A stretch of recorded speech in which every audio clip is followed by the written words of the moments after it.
प्रणाम आप सभी को। मेरा नाम रोशन है। दोस्तों, आज मैं आपके लिए लेकर आया हूँ मुंशी प्रेमचंद जी की लिखी सर्वाधिक लोकप्रिय कहानी पंच परमेश्वर। तो आइए शुरू करते हैं कहानी का पाठ। जुम्मन शेख और अलगू चौधरी में गाढ़ी मित्रता थी। साझे में खेती होती थी, कुछ लेन देन में भी साझा था। एक को दूसरे पर अटल विश्वास था। जुम्मन जब हज करने गए थे तब अपना घर अलगू को सौंप गए थे, और अलगू जब कभी बाहर जाते तो जुम्मन पर अपना घर छोड़ देते थे। उनमें न खान पान का व्यवहार था, न धर्म का नाता, केवल विचार मिलते थे। मित्रता का मूल मंत्र भी यही है। इस मित्रता का जन्म उसी समय हुआ जब दोनों मित्र बालक ही थे, और जुम्मन के पूज्य पिता जुमराती उन्हें शिक्षा प्रदान करते थे। अलगू ने गुरुजी की बहुत सेवा की थी, खूब रकाबियां मांझी, खूब प्याले धोए। उनका हुक्का एक क्षण के लिए भी विश्राम न लेने पाता था, क्योंकि प्रत्येक चिलम अलगू को आध घंटे तक किताबों से अलग कर देती थी। अलगू के पिता पुराने विचारों के मनुष्य थे।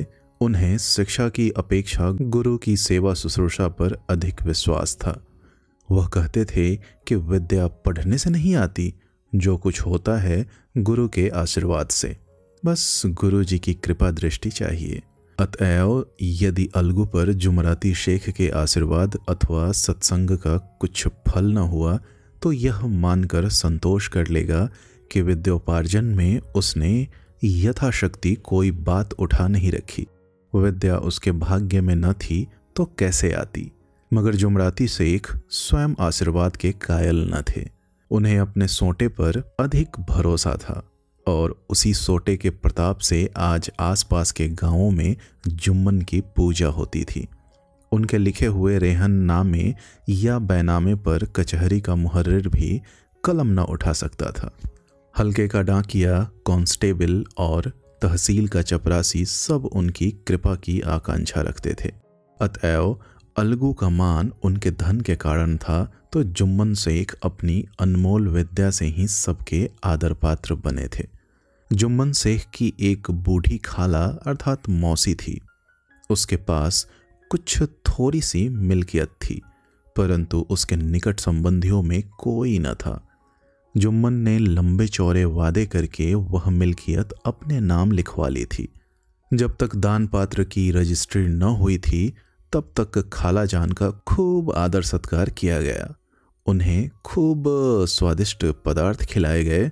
हलवे पुलाव की वर्षा सी की गई, पर रजिस्ट्री की मोहर ने इन खातिरदारियों पर भी मानो मुहर लगा दी। जुम्मन की पत्नी करीमन रोटियों के साथ कड़वी बातों के कुछ तेज तीखे सालन भी देने लगी। जुम्मन शेख भी निठुर हो गए। अब बेचारी खाला जान को प्रायः नित्य ही ऐसी बातें सुननी पड़ती थी। बुढ़िया न जाने कब तक जिएगी, 2-3 बीघे ऊसर क्या दे दिया, मानो मोल ले लिया। बघाड़ी दाल के बिना रोटियां नहीं उतरती। जितना रुपया उसके पेट में झोंक चुके उतने से तो अब तक गांव मोल ले लेते। कुछ दिन खाला जान ने सुना और सहा, पर जब न सहा गया तब जुम्मन से शिकायत की। जुम्मन ने स्थानीय कर्मचारी गृहस्वामी के प्रबंध में दखल देना उचित न समझा। कुछ दिन तक और यूं ही रोध होकर काम चलता रहा।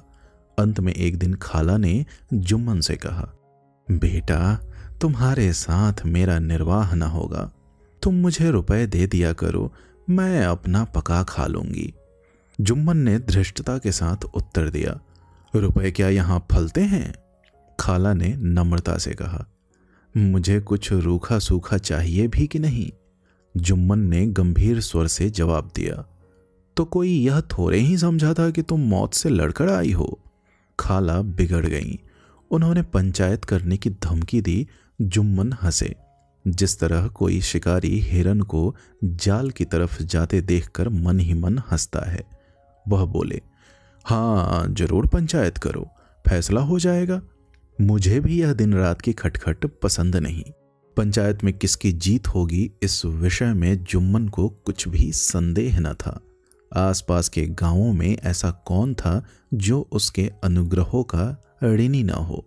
ऐसा कौन था जो उसको शत्रु बनाने का साहस कर सके? किसमें इतना बल था जो उसका सामना कर सके? आसमान के फरिश्ते तो पंचायत करने आवेंगे नहीं। इसके बाद कई दिन तक बूढ़ी खाला हाथ में एक लकड़ी लिए आसपास के गांवों में दौड़ती रही। कमर झुककर कमान हो गई थी, एक एक पग चलना दूभर था, मगर बात आ पड़ी थी, उसका निर्णय करना जरूरी था। बिरला ही कोई भला आदमी होगा जिसके सामने बुढ़िया ने दुख के आंसू न बहाए हो। किसी ने तो यूं ही ऊपरी मन से हूं हां करके टाल दिया और किसी ने इस अन्याय पर जमाने को गालियां दी। कहा, कब्र में पांव लटके हुए हैं, आज मरे कल दूसरा दिन, पर हवस नहीं मानती। अब तुम्हें क्या चाहिए? रोटी खाओ और अल्लाह का नाम लो। तुम्हें अब खेती बाड़ी से क्या काम है? कुछ ऐसे सज्जन भी थे जिन्हें हास्य रस के रसास्वादन का अच्छा अवसर मिला। झुकी हुई कमर, पोपला मुंह, सन के से बाल, इतनी सामग्री एकत्र हो तब हंसी क्यों ना आवे?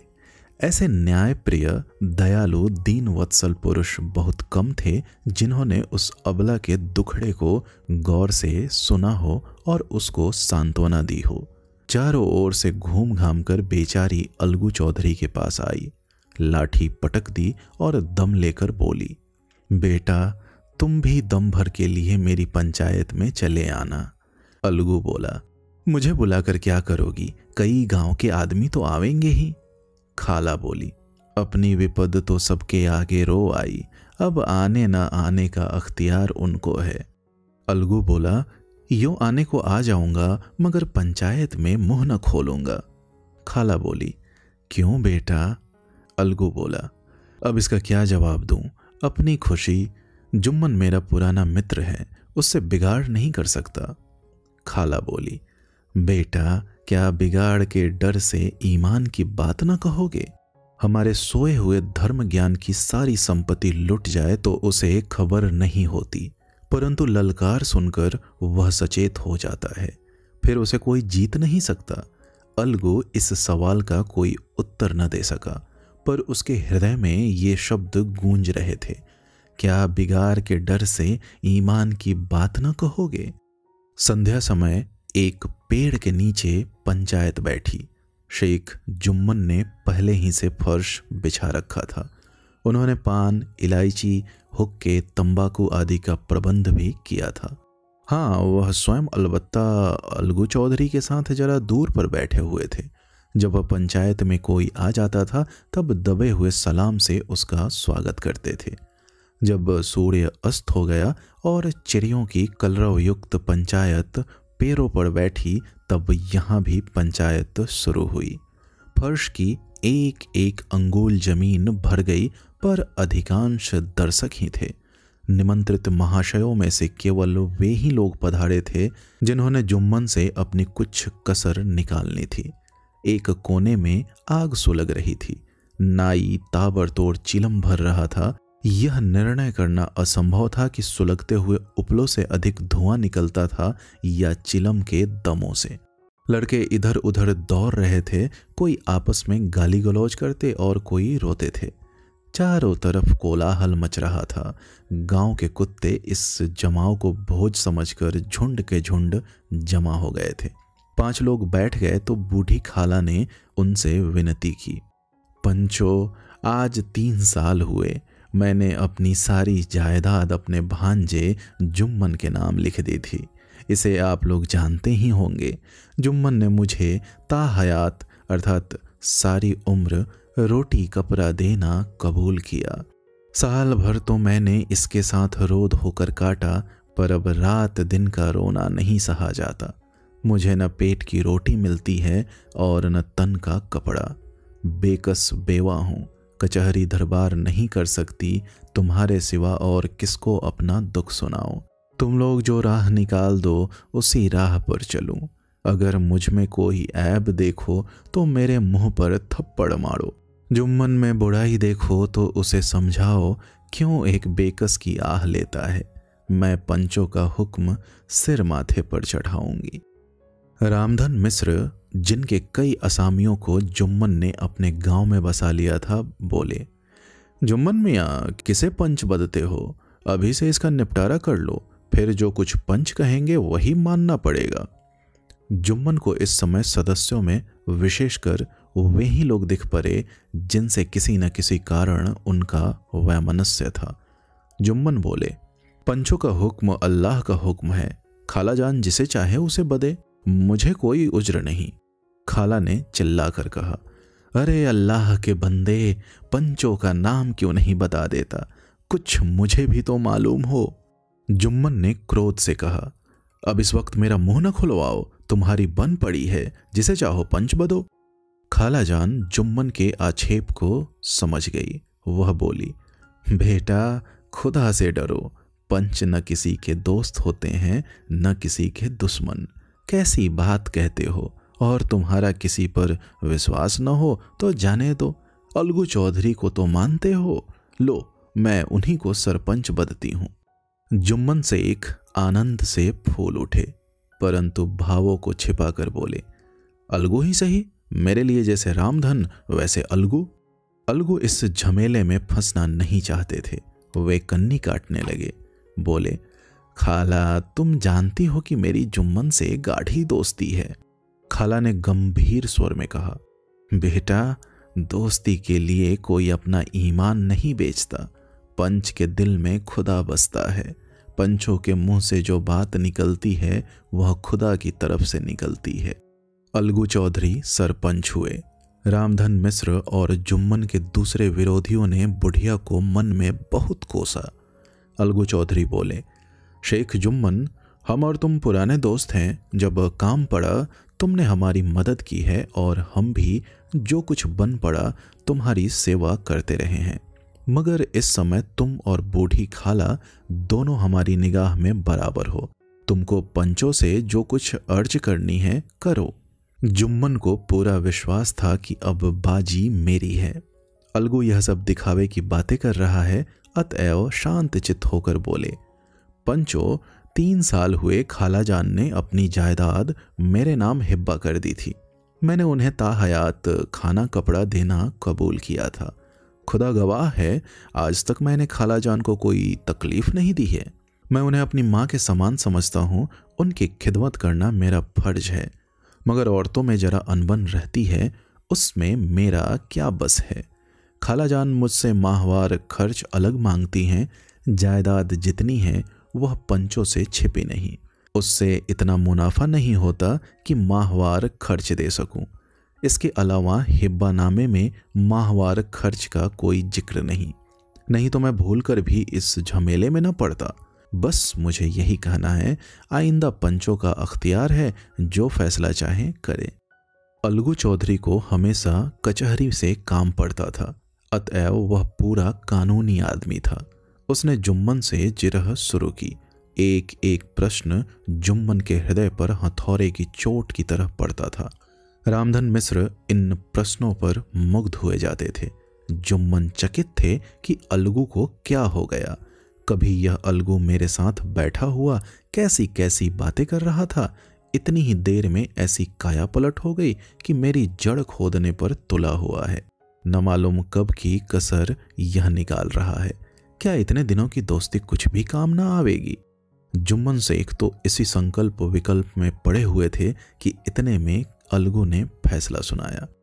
जुम्मन शेख, पंचों ने इस मामले पर विचार किया। उन्हें यह नीति संगत मालूम होता है कि खाला जान को माहवार खर्च दिया जाए। हमारा विचार है कि खाला की जायदाद से इतना मुनाफा अवश्य होता है कि माहवार खर्च दिया जा सके। बस यही हमारा फैसला है। अगर जुम्मन को खर्च देना मंजूर न हो तो हिब्बानामा रद्द समझा जाए। यह फैसला सुनते ही जुम्मन सन्नाटे में आ गए। जो अपना मित्र हो वह शत्रु का व्यवहार करे और गले पर छुरी फेरे, इसे समय के हेर फेर के सिवा और क्या कहें। जिस पर पूरा भरोसा था उसने समय पड़ने पर धोखा दिया। ऐसे ही अवसरों पर झूठे सच्चे मित्रों की परीक्षा की जाती है। यही कलयुग की दोस्ती है। अगर लोग ऐसे कपटी धोखेबाज न होते तो देश में आपत्तियों का प्रकोप क्यों होता। यह हैजा, प्लेग आदि व्याधियां दुष्कर्मों के ही दंड हैं। मगर रामधन मिश्र और अन्य पंच अलगू चौधरी की इस नीति परायणता की प्रशंसा जी खोलकर कर रहे थे। वे कहते थे, इसका नाम पंचायत है, दूध का दूध और पानी का पानी कर दिया। दोस्ती दोस्ती की जगह है, किंतु धर्म का पालन करना मुख्य है।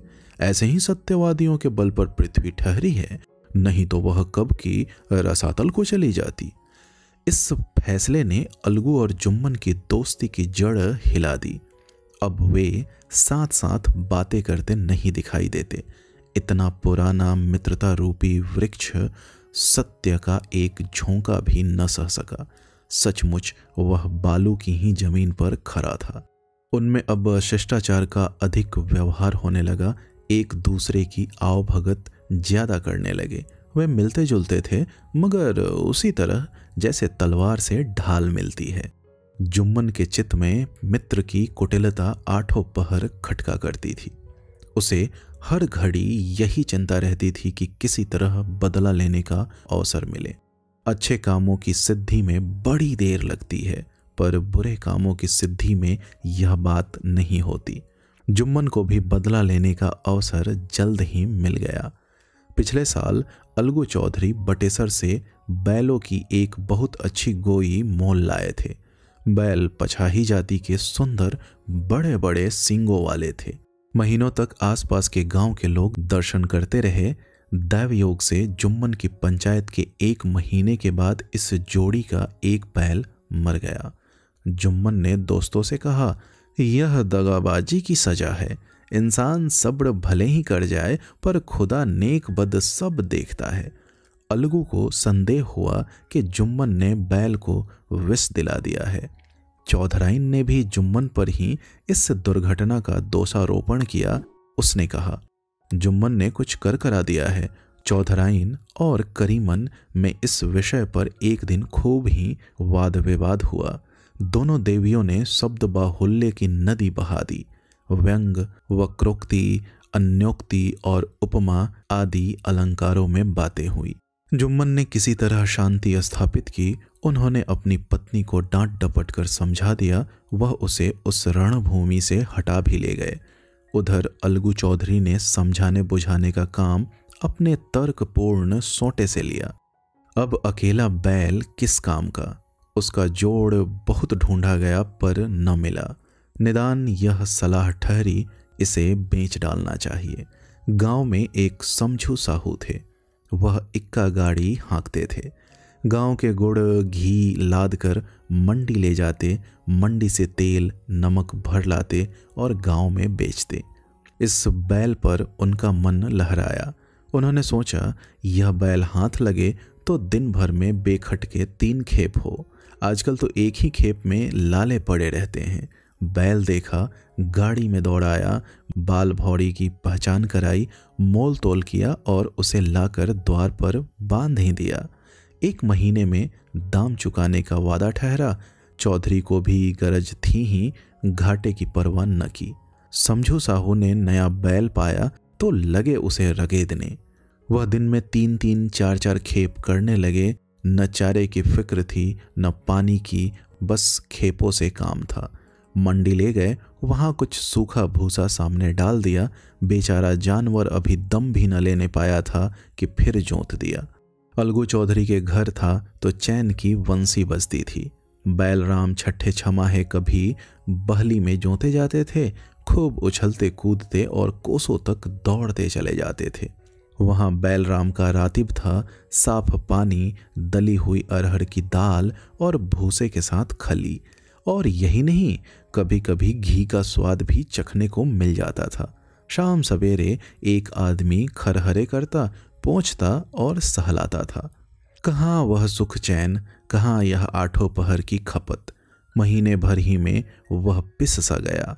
इक्के का जुआ देखते ही उसका लहू सूख जाता था। एक एक पग चलना दूभर था। हड्डियां निकल आई थी, पर था वह पानीदार, मार की बर्दाश्त न थी। एक दिन चौथी खेप में साहू जी ने दूना बोझ लादा। दिन भर का थका जानवर पैर न उठते थे, पर साहू जी कोड़े फटकारने लगे। बस फिर क्या था, बैल कलेजा तोड़ कर चला। कुछ दूर दौड़ा और चाहा कि जरा दम ले लूं, पर साहू जी को जल्द पहुंचने की फिक्र थी। अतएव उन्होंने कई कोड़े बड़ी निर्दयता से फटकारे। बैल ने एक बार फिर जोर लगाया, पर अब की बार शक्ति ने जवाब दे दिया। वह धरती पर गिर पड़ा और ऐसा गिरा कि फिर न उठा। साहू जी ने बहुत पीटा, टांग पकड़ कर खींचा, नथनों में लकड़ी ठूंस दी, पर कहीं मृतक भी उठ सकता है। तब साहू जी को कुछ शक हुआ। उन्होंने बैल को गौर से देखा, खोलकर अलग किया और सोचने लगे कि गाड़ी कैसे घर पहुंचे। बहुत चीखे चिल्लाए, पर देहात का रास्ता बच्चों की आंख की तरह सांझ होते ही बंद हो जाता है। कोई नजर न आया, आसपास कोई गांव भी न था। मारे क्रोध के उन्होंने मरे हुए बैल पर और दुर्रे लगाए और कोसने लगे। अभागे, तुझे मरना ही था तो घर पहुंचकर मरता, ससुरा बीच रास्ते ही में मर गया, अब गाड़ी कौन खींचे। इस तरह साहू जी खूब जले भुने कई बोरे गुड़ और कई पीपे घी उन्होंने बेचे थे। 200-250 रुपए कमर में बंधे थे। इसके सिवा गाड़ी पर कई बोरे नमक के थे, अतएव छोड़कर जा भी न सकते थे। लाचार बेचारे गाड़ी पर ही लेट गए। वहीं रत जगा करने की ठान ली। चिलम पिया गया, फिर हुक्का पिया। इस तरह साहू जी आधी रात तक नींद को बहलाते रहे। अपनी जान में तो वह जागते ही रहे, पर पौ फटते ही जो नींद टूटी और कमर पर हाथ रखा तो थैली गायब। घबराकर इधर उधर देखा तो कई कनस्तर तेल भी नदारत। अफसोस में बेचारे ने सिर पीट लिया और पछाड़ खाने लगे। प्रातःकाल रोते बिलखते घर पहुंचे। सहुआइन ने जब यह बुरी चेतावनी सुनी, तब पहले तो रोई, फिर अलगू चौधरी को गालियां देने लगी। निगोड़े ने ऐसा कुलच्छनी बैल दिया कि जन्म भर की कमाई लुट गई। इस घटना को हुए कई महीने बीत गए। अलगू जब अपने बैल के दाम मांगते, तब साहू और सहुआइन दोनों ही झल्लाए हुए कुत्ते की तरह चढ़ जाते और अंड बंड बकने लगते। वाह, यहां तो सारे जन्म की कमाई लुट गई, सत्यानाश हो गया, उन्हें दामों की पड़ी है। मुर्दा बैल दिया था, उस पर दाम मांगने चले हैं। आंखों में धूल झोंक दी, सत्यानाशी बैल गले बांध दिया। हमें निरा पोंगा ही समझ लिया है। हम भी बनिए के बच्चे हैं, ऐसे बुद्धू कहीं और होंगे। पहले जाकर किसी गड्ढे में मुंह धो आओ, तब दाम लेना। न जी मानता हो तो हमारा बैल खोल ले जाओ, महीना भर के बदले 2 महीना जोत लो, और क्या लोगे। चौधरी के अशुभ चिंतकों की कमी न थी। ऐसे अवसरों पर वे भी एकत्र हो जाते और साहू जी के बर्राने की पुष्टि करते, परंतु 150 रुपये से इस तरह हाथ धो लेना आसान न था। एक बार वह भी गर्म पड़े। साहू जी बिगड़कर लाठी ढूंढने घर में चले गए। अब सहुआइन ने मैदान लिया। प्रश्नोत्तर होते होते हाथापाई की नौबत आ पहुंची। सहुआइन ने घर में घुसकर किवाड़ बंद कर लिए। शोरगुल सुनकर गांव के भले मानस जमा हो गए। उन्होंने दोनों को समझाया, साहू जी को दिलासा देकर घर से निकाला।